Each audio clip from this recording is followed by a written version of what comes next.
Hello SWAG magazine fans, my name is Tato Terence Ntogezi. Today we are going to have a talk with a sophisticated, witty, attractive and glamorous young lady. Her name is Mabato Amelia Mukabedi. Mabato, you are welcome. Pleasure is all mine. Could you please tell us who Mabato is and where you come from? Greetings to you, ladies and gentlemen. As he has mentioned, I am from Botswana, but specifically from the village of Moshopa, born in a nuclear family of 3 men and 1 younger sister. So you are a current student in Malaysia.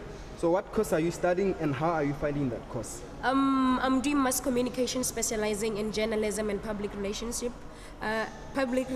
and doing FTV as an elective. So the course, I'm enjoying it. It's challenging, it's fun and hectic, but it's just out of the passion that one has. Right. So you are an ambassador for Botswana Youth. Could you please tell us how that came about?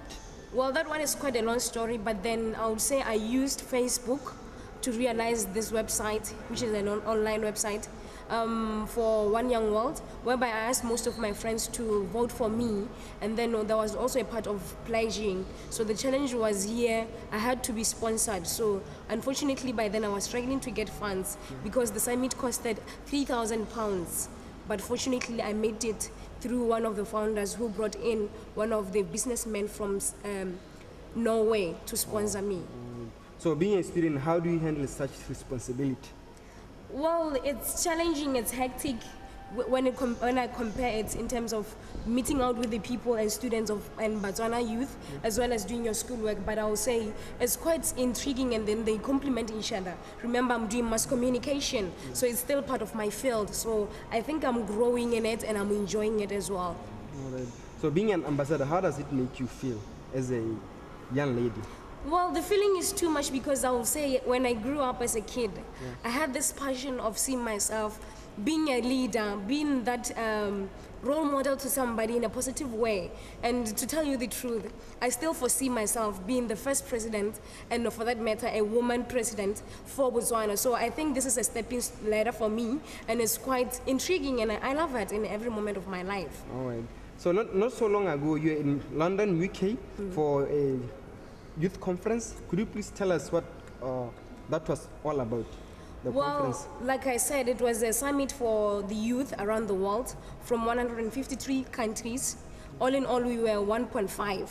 So we were supposed to have representatives from each country in relation to the population. So a small population as we have in Botswana, we were supposed to have 3 people, but then we were nominated, 1 from Sunway, 1 from Limco-Win, and me as well from Limco-Win University. But then I think because of the funds and sponsorship, so the 2 did not make it because they didn't find sponsors. So I was only representing my country. So we came together at the summit to discuss the issues of today that we feel that our leaders has failed us, that we feel that are of concern. We talk of poverty, we talk of the environment. Remember the Copenhagen summit that has failed a lot of African countries and the world at large. That was also in discussion. We talked about profit making, multinational companies, you know, all those challenges, health, wars, and all the like. So there were all those resolutions that were passed, but there were 7 all in all. So we came together to discuss and what to do to improve our country's image and to improve the whole world at large, because we are moving into a global village. I've never visited the UK before, but it's my dream that one day I see myself in the UK. So since you are there, how did it make you feel? How was it, the experience? Oh my God. If I'm allowed to say this, it was off the hook. Wow. The first day when I was getting into the plane, it was like a dream, and I was walking in that dream. When I got there, the place is quite magnificent. The environment, it's really London itself. I enjoyed the place.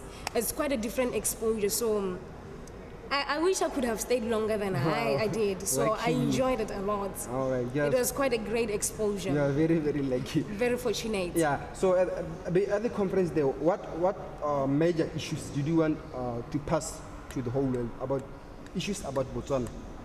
Botswana right now, mainly I will be focusing on the youth. We'll see that we are so struggling so much as the youth. Yeah. In terms of employment opportunities, and a small economy as we have, yes, I'm glad that people know Botswana as a country of diamonds. the country of flora and fauna, but you will see that there hasn't that much of job opportunities.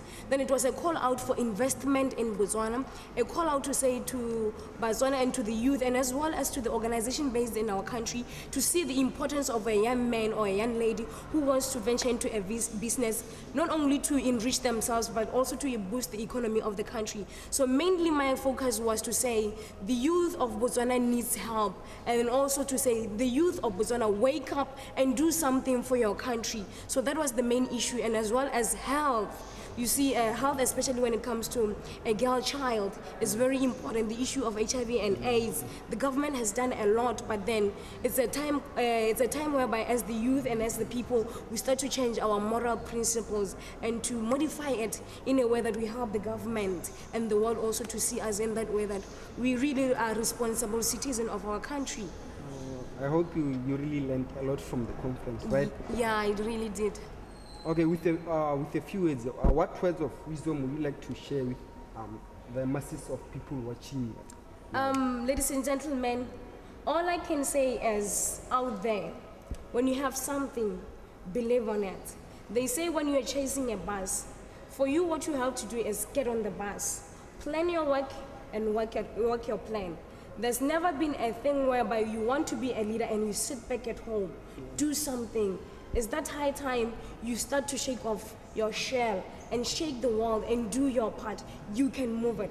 I'm living an example of it today. I never thought I could come this far, but I did.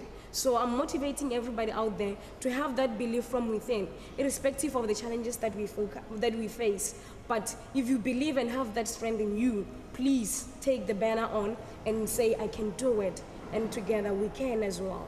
Ladies and gentlemen, you have just heard it. So let this be a challenge to you too. So Amelia, what are your last words you want to share with Swag Magazine fans? Swag Magazine fans, ladies and gentlemen, I would say it's quite an intriguing and a good magazine that is to come up with so many good topics, so many issues that are of concern. So fans, not only to really focus on few things, but it's quite a broader perspective. So I'll really say your contribution and your part to the magazine, let it be of a high importance or of vitality. Okay, Mabatu Amelia, it was a pleasure having you here with us. I would like to thank you so much for that, and may you be blessed richly for that. Okay, thank you very much, Terence. Ladies and gentlemen, you have just heard our studio, just what she said. I hope you learned a lot from her words. It's really a lifetime opportunity to be an ambassador for the youth, especially Botswana. So I would like to urge you that to believe in yourself, believe that with hard work, with passion, with confidence, you can make it. As for me, Tato, Terence, and the rest of the crew, thank you so much for watching.